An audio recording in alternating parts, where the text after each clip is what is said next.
ನಿಂದು ತಾಯಿ ಗುಣ ತೀರೋದಿಲ್ಲ ಋಣ, ನೀನು ನಮ್ಮ ಪಾಲಿಗೆ ಎಂದು ದೇವ್ರಯ್ಯ.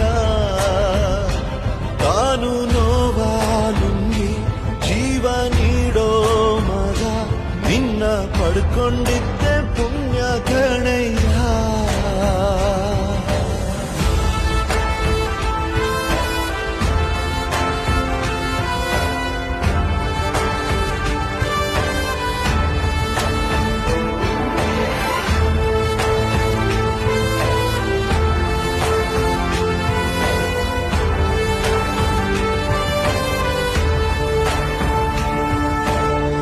ಅನ್ನ ಕೊಡೋ ಭೂಮಿನು ಹೊಗಳುತ್ತಿದೆ ನಿನ್ನನ್ನು, ಊರನ್ನೇ ಬೆಳಗೋ ವಜ್ರ ನೀನು.